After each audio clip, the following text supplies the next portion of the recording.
ക്രിസ്ത്യാനികളിലെ ചില ആളുകൾ അവർ പുരോഹിതന്മാർ ഉൾപ്പെടെയുള്ള ആളുകളായിക്കോട്ടെ, അവർ ബി ജെ പി അനുകൂല അല്ലെങ്കിൽ സംഘപരിവാർ അനുകൂല നിലപാടുകൾ സ്വീകരിച്ചാലും ഒരു കാരണവശാലും വോട്ട് ചെയ്യുകയില്ല എന്നുള്ളത് 100% നമുക്ക് ഉറപ്പിക്കാൻ സാധിക്കുന്ന ഒരു കാര്യമാണ്. നമ്മുടെ സമൂഹത്തെ എത്രത്തോളം മതപരമായിട്ട് ചിന്തിക്കുവാൻ ഇവര് പ്രേരിപ്പിക്കുന്നു എന്ന് വേണം നമുക്ക് മനസ്സിലാക്കാനായിട്ട്. ക്രിസ്ത്യൻ സഭ മുഴുവനായിട്ട് ബി ജെ പിയിലേക്ക് പോയി എന്നൊക്കെ പറഞ്ഞു കഴിഞ്ഞാൽ അത് പറയുകയും പ്രചരിപ്പിക്കുകയും ചെയ്യുന്നവർ വിഡ്ഢികളുടെ സ്വർഗത്തിലാണ് ജീവിക്കുന്നത് എന്ന് വേണം നമ്മൾ മനസ്സിലാക്കാനായിട്ട്. കേരളത്തെ സംബന്ധിച്ച് പറഞ്ഞു കഴിഞ്ഞാൽ ബി ജെ പിക്ക് എന്നും ഒരു ബാലികേറ മലയാണ്.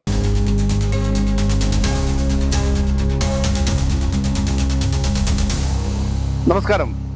കേരളത്തിലെ ക്രിസ്ത്യാനികൾ ഒന്നടങ്കം ബി ജെ പിയിലേക്ക് എന്നൊരു വാർത്ത ഈ കഴിഞ്ഞ ദിവസങ്ങളിലൊക്കെ ആയിട്ട് പല സോഷ്യൽ മീഡിയ മാധ്യമങ്ങളിലും വന്നുകൊണ്ടിരിക്കുകയാണ്. ശരിക്കും ക്രിസ്ത്യാനികൾ ഈ ബി ജെ പിയും അല്ലെങ്കിൽ സംഘപരിവാർ ശക്തികളൊക്കെ ആയിട്ട് അടുത്ത ബന്ധത്തിലാണോ എന്ന് ചോദിച്ചു കഴിഞ്ഞാൽ അതിന് കൃത്യമായ ഒരു ഉത്തരം പറയുവാനായിട്ട് ആർക്കും സാധിക്കില്ല. കാരണം തീവ്രമായി മതത്തിനു വേണ്ടി വാദിക്കുന്നവർ ആരാണോ അവർ ഈ പൊതുസമൂഹത്തിന് അപകടകാരികളാണ് എന്ന ഒരു വാദമുള്ള ഒരു വ്യക്തിയാണ് ഞാൻ. അതുകൊണ്ട് തന്നെ ഒരു കാര്യം തുറന്നടിച്ച് പറയാതിരിക്കാൻ വയ്യ. കാരണം ക്രിസ്ത്യാനികളിലെ ചില ആളുകൾ അവർ പുരോഹിതന്മാർ ഉൾപ്പെടെയുള്ള ആളുകളായിക്കോട്ടെ, അവർ ബി ജെ പി അനുകൂല അല്ലെങ്കിൽ സംഘപരിവാർ അനുകൂല നിലപാടുകൾ സ്വീകരിച്ചാലും ഒരു കാരണവശാലും ക്രിസ്ത്യാനികൾ അല്ലെങ്കിൽ നമ്മുടെ കേരളത്തിൽ താമസിക്കുന്ന ആളുകൾ അല്ലെങ്കിൽ ഇന്ത്യയിലുള്ള പൗരന്മാർ ഒരിക്കലും ഒരു വൈദികനോ അല്ലെങ്കിൽ മത മേധാവിയോ പറഞ്ഞു എന്ന് കരുതി വോട്ട് ചെയ്യുകയില്ല എന്നുള്ളത് 100% നമുക്ക് ഉറപ്പിക്കാൻ സാധിക്കുന്ന ഒരു കാര്യമാണ്. പണ്ടത്തെ പോലെയൊന്നുമല്ല ഇപ്പോൾ രാഷ്ട്രീയ സാഹചര്യങ്ങൾ എന്ന് വേണം നമ്മൾ മനസ്സിലാക്കാനായിട്ട്. കാരണം ഇന്ന് പൂർണ്ണമായിട്ടും ഒരു വ്യക്തി വോട്ട് ചെയ്യുന്നത് നിർത്തുന്ന സ്ഥാനാർത്ഥികൾ അല്ലെങ്കിൽ പാർട്ടികളെ ഒക്കെ നോക്കിക്കൊണ്ട് മാത്രമാണ്. കാരണം കൊടിയുടെ നിറം മാത്രം നോക്കി വോട്ട് ചെയ്യുന്ന കാലം കൂടി കഴിഞ്ഞുപോയി എന്ന് വേണം നമ്മൾ കരുതാനായിട്ട്. ഇങ്ങനെയൊക്കെയുള്ള ഒരു സാഹചര്യം നിലനിൽക്കുകയാണ്. കാരണം ആളുകൾ കുറച്ചുകൂടി ലോകം അറിഞ്ഞു വന്നുകൊണ്ടിരിക്കുകയാണ്. ഈ സമയത്ത് മതത്തെക്കുറിച്ച് തീവ്രമായി ചിന്തിപ്പിക്കുന്നതിന് വേണ്ടി മതങ്ങളെ പരസ്പരം തമ്മിലടിപ്പിക്കുന്നതിന് വേണ്ടിയിട്ടുള്ള ഒക്കെ ശ്രമങ്ങൾ ഇവിടെ നടന്നുകൊണ്ടിരിക്കുകയാണ്. കാരണം ന്യൂനപക്ഷ സമുദായങ്ങളെ പരസ്പരം തമ്മിലടിപ്പിക്കുന്നതിന് വേണ്ടി പരസ്പരം ഇവർ കയ്യേറ്റങ്ങൾക്ക് ഇപ്പം ന്യൂനപക്ഷ സമുദായങ്ങൾ എന്ന് പറയുമ്പോഴത്തേക്ക് കേരളത്തിൽ ഏറ്റവും കൂടുതലായിട്ടുള്ളത് മുസ്ലിം ന്യൂനപക്ഷവും അതോടൊപ്പം തന്നെ ക്രിസ്ത്യൻ ന്യൂനപക്ഷവുമാണ്.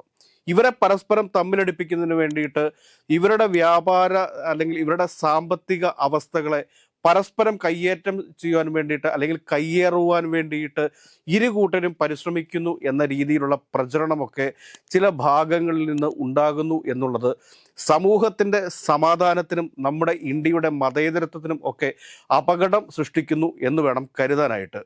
ഈ കഴിഞ്ഞ ദിവസം ഏറ്റവും അതിശയം തോന്നിപ്പിക്കുന്ന ഒരു കാര്യം എന്ത് എന്ന് ചോദിച്ചു കഴിഞ്ഞാൽ ബി ജെ പിയിലേക്ക് ക്രിസ്ത്യാനികൾ കൂടുതലായി പോകുന്നു അല്ലെങ്കിൽ ബി ജെ പിക്കും സംഘപരിവാർ ശക്തികൾക്കുമൊക്കെയുള്ള പിന്തുണ ക്രിസ്ത്യൻ മതവിഭാഗത്തിൽ വർദ്ധിച്ചു വരുന്നു എന്ന് പറഞ്ഞുകൊണ്ട് കോൺഗ്രസിൻ്റെ സംസ്ഥാന അധ്യക്ഷരെ നിശ്ചയിക്കുമ്പോൾ അതിൻ്റെ ക്രിസ്ത്യാനികൾക്ക് പരിഗണന നൽകണം എന്നുള്ള രീതിയിൽ തന്നെ പ്രമുഖ സാറ്റലൈറ്റ് ചാനലുകൾ ഒക്കെ വാർത്ത നൽകി എന്ന് പറയുമ്പോൾ നമ്മുടെ സമൂഹത്തെ എത്രത്തോളം മതപരമായിട്ട് ചിന്തിക്കുവാൻ ഇവർ പ്രേരിപ്പിക്കുന്നു എന്ന് വേണം നമുക്ക് മനസ്സിലാക്കാനായിട്ട്.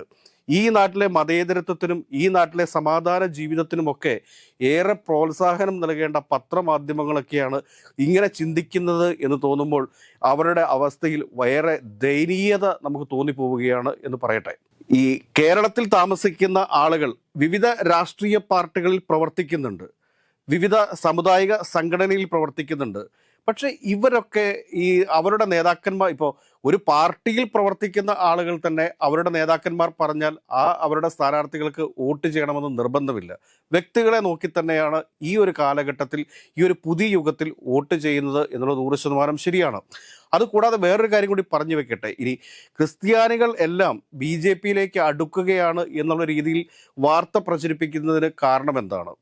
ഒന്നോ രണ്ടോ വ്യക്തികൾ ഇപ്പോൾ എടുത്തു പറയുകയാണെങ്കിൽ ഷോൺ ജോർജ് അല്ലെങ്കിൽ പി സി ജോർജ് തുടങ്ങിയ ആളുകൾ BJP-യിലേക്ക് ചേർന്നതോടുകൂടി ക്രിസ്ത്യൻ സഭ മുഴുവനായിട്ട് BJP-യിലേക്ക് പോയി എന്നൊക്കെ പറഞ്ഞു കഴിഞ്ഞാൽ അത് പറയുകയും പ്രചരിപ്പിക്കുകയും ചെയ്യുന്നവർ വിഡ്ഢികളുടെ സ്വർഗത്തിലാണ് ജീവിക്കുന്നത് എന്ന് വേണം നമ്മൾ മനസ്സിലാക്കാനായിട്ട്. പിന്നെ കേന്ദ്ര സർക്കാർ ഭരിക്കുന്നത് BJP ആണ്. ഈ കേന്ദ്ര സർക്കാരിനെ സംബന്ധിച്ചിട്ട് പലതരത്തിലുള്ള ഭീഷണികൾ നമുക്കറിയാം. ഇന്ത്യയിൽ ഉടനീളം ഇവർ നടത്തിക്കൊണ്ടിരിക്കുന്ന കുതിര കച്ചവടങ്ങൾ, ഈ കുതിര കച്ചവടത്തിൻ്റെ ഭാഗമായിട്ട് വിവിധ സംസ്ഥാനങ്ങളിൽ ഇവരെ സംസ്ഥാന സർക്കാരുകളെ മറിച്ചിട്ടിട്ടുണ്ട്. ഇവരുടെ ഭീഷണിക്ക് വഴങ്ങാതെ വന്നിട്ടുള്ള നേതാക്കന്മാരെ ഇവരെ പിടിച്ച് ജയിലിൽ അടച്ചിട്ടുണ്ട്. ഇത് ആദ്യം മന്ത്രിസഭകളെ മറിച്ചിട്ടു, നേതാക്കന്മാരെ ഇവർ ഭീഷണിപ്പെടുത്തിക്കൊണ്ട് BJP-യിലേക്ക് മാറ്റുന്ന അവസ്ഥ വന്നു.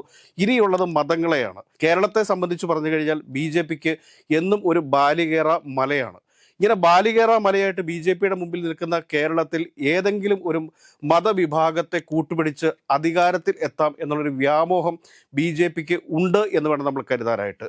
അതിൻ്റെ ആദ്യപടി എന്ന പോലെയാണ് തൃശ്ശൂരിൽ ക്രിസ്ത്യാനികൾക്കിടയിൽ ഭീതി വിതച്ചു. അത് ഏത് രീതിയിലുള്ള ഭീതിയാണ് എന്ന് നമ്മൾക്ക് സ്ഥിരീകരിച്ചു പറയാൻ സാധിക്കില്ല. പക്ഷേ ക്രിസ്ത്യൻ സ്ഥാപനങ്ങൾക്ക് നൽകേണ്ട ചില അംഗീകാരങ്ങൾ വാങ്ങി നൽകാമെന്നും അല്ലെങ്കിൽ അവർക്ക് മേൽ ചില പ്രശ്നങ്ങൾ ഉണ്ടാകുമെന്നും ചില ക്രിസ്ത്യൻ സ്ഥാപനങ്ങൾക്ക് മേൽ, അതായത് ക്രിസ്തീയ സഭ നടത്തുന്നതല്ല മറിച്ച് ക്രിസ്ത്യൻ നാമധാരികളായിട്ടുള്ള ആളുകൾ നടത്തുന്ന സ്ഥാപനങ്ങൾക്ക് നേരെ വൻ രീതിയിലുള്ള ആരോപണങ്ങൾ ഉയരുന്നു എന്നൊക്കെ കാണിച്ചുകൊണ്ട് അവർക്ക് തൃശ്ശൂരിൽ ഒരു വിജയം നേടാനായിട്ട് അവർക്ക് സാധിച്ചു. അതുകൂടാതെ സുരേഷ് ഗോപിയുടെ പ്രവർത്തനങ്ങൾ കൂടി അവിടെ ഉണ്ട് എന്ന് വേണം നമുക്ക് മനസ്സിലാക്കാനായിട്ട്. മറിച്ച് അവിടെ ക്രിസ്ത്യാനികളുടെ മാത്രം വോട്ട് നേടിയിട്ടാണ് സുരേഷ് ഗോപി വിജയിച്ചത് എന്നൊക്കെ പറഞ്ഞാൽ അതിനെ അംഗീകരിക്കാനായിട്ട് അരിയാഹാരം കഴിക്കുന്ന ആരും തയ്യാറാവില്ല എന്ന് വേണം നമ്മൾ മനസ്സിലാക്കാനായിട്ട്. ഏതൊക്കെയാലും ഞാൻ പറഞ്ഞു വരുന്ന ഒരു കാര്യം എന്താ എന്ന് ചോദിച്ചു കഴിഞ്ഞാൽ, കേരളത്തിലെ മുഴുവൻ ക്രിസ്ത്യാനികളും ഇപ്പം ഞാൻ അതിതീവ്രമായിട്ട് ന്യൂനപക്ഷങ്ങളെ എതിർക്കുവാൻ ക്രിസ്ത്യൻ സഭയിലെ ആരെങ്കിലും പറഞ്ഞാൽ അത് തെറ്റാണ്,